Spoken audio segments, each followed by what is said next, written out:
Latin America. We start with the pre-Columbian era. That is to say, the coming of what we would call Native Americans or the Indians. Coming over the land bridge from Siberia, Russia, across the Bering Straits, which was once a land bridge, and then down through over the centuries to follow, starting roughly 11,000 years ago. We keep pushing the date back in terms of their first arrival, but roughly 11,000 years ago, coming down, settling in various places, in the extreme north, in the temperate zone, moving further south some, settling in the more tropical zones, and eventually finding their way down to the tip of South America, Tierra del Fuego, and all those areas in between. And developing a culture, developing a way of meeting the landscape, meeting the kinds of weather that they had, and adjusting to this in various different ways. In a Eurocentric historical profession, oftentimes it's been seen as the fact of Columbus's arrival in 1492 as the beginning of things. That all things that are important as far as Latin America are concerned occur after 1492 and the coming of Columbus and the Europeans to follow. This, of course, ignores the many centuries of this Native American history. And a remarkable history it is. That much of the story that we're going to see is a story of the victimization of Native Americans and then the African slaves that were brought over to do the work for the Europeans, a story of victimization, tends us sometimes to make, I think, a serious historical error, which is, that is to say, the idealization of that native population. To think in terms of some kind of utopian existence that the Indians had before the Europeans came.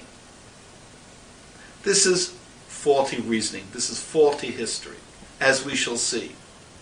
We're talking about human beings with qualities, with achievements, but also with faults, with destructiveness, and inhumanities. That is part of the human experience, whether we're talking about the New World or the Old World. So, we speak first of, in this pre-Columbian era, of what's referred to as Mesoamerica or Middle America, which would be roughly from central Mexico down through Central America to Honduras. And I want to speak particularly, not being comprehensive in this history, I want to speak particularly about Maya civilization. Until fairly recently, archaeologists trying to understand, going through the jungle-filled ruins of much of that civilization, trying to figure out what there was of significance of the Mayans.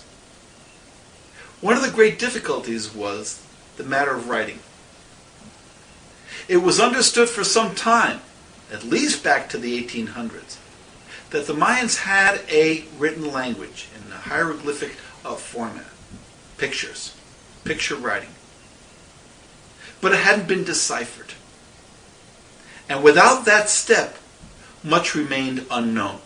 We could see the physical ruins and make a great deal of them, but that written language would, of course, add to our knowledge immeasurably. In fairly recent times, that deciphering has taken place. It continues to take place. And what we have learned opens up a whole new world of understanding of a rather remarkable civilization. All before, way before, actually, the time of Christopher Columbus's arrival.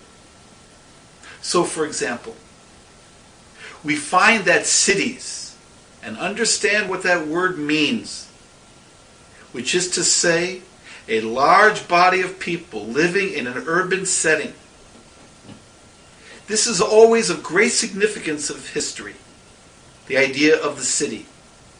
Because what it means, among other things, is that what we perceive originally in any kind of civilizational development, farmers, with the coming of agriculture, Sample complete. Ready to continue?